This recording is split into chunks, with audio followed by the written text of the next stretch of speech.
I didn't plan on changing anyone's life that Tuesday. I was just buying coffee filters and a frozen pizza. My name is Daniel, 31 years old. At the time this story begins, I was the kind of man who had stopped expecting anything from his days. Miller's Grocery, Route 9, 6:15, third in line. That's when I heard it. I'm sorry, can you try it again? Quiet, careful. The kind of quiet people use when they're trying not to be noticed. The machine beeped, that flat, ugly beep everyone recognizes. Screen turned toward her, declines. Late 20s, brown hair pulled back fast, gray sweater, small fray at the cuff. On the belt, bread, eggs, pasta, 1 can of soup. The groceries of someone counting. The man behind me sighed, loud. She heard it. Her shoulders dropped half an inch, the way shoulders drop when the world confirms what you already feared about yourself. And I did something I still can't explain.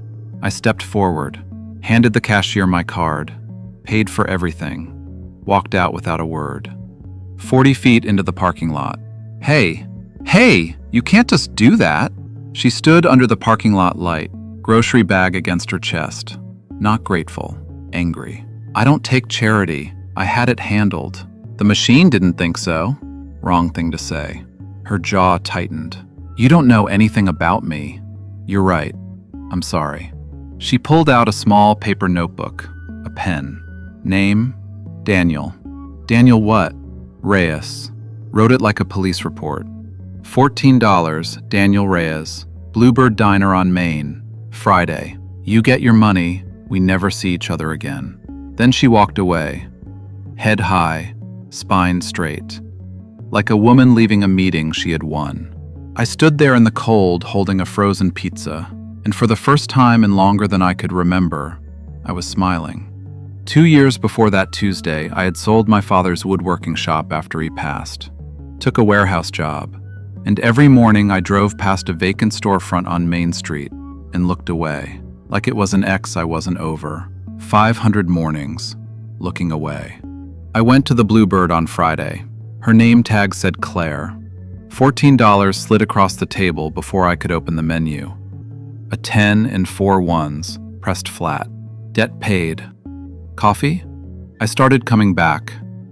Fridays. Then Tuesdays. Not for the pie.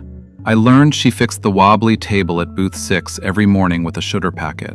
That she counted the register twice. Not her job, just her.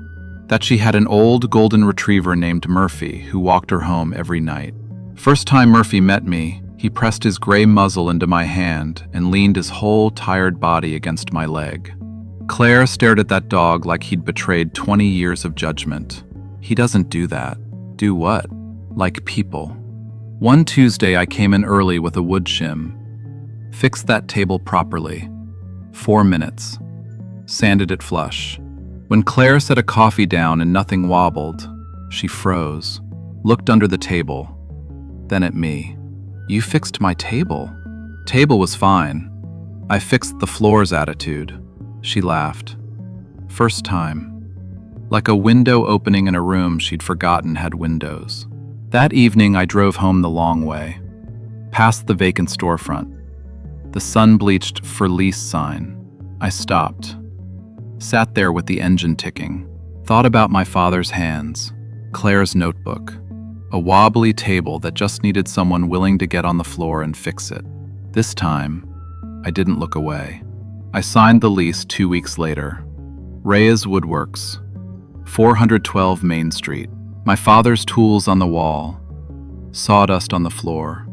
For the first time in 2 years, a life that smelled like something again. My third customer was Claire. She set that notebook on my workbench, open to the last page.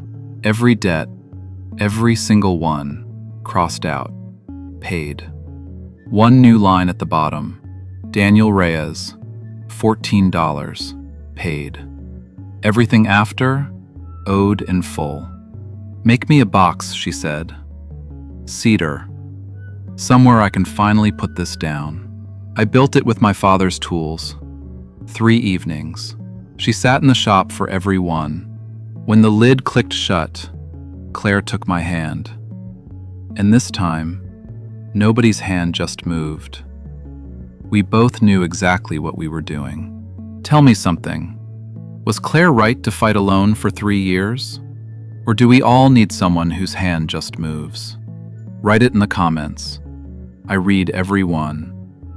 Until next time, take care of each other.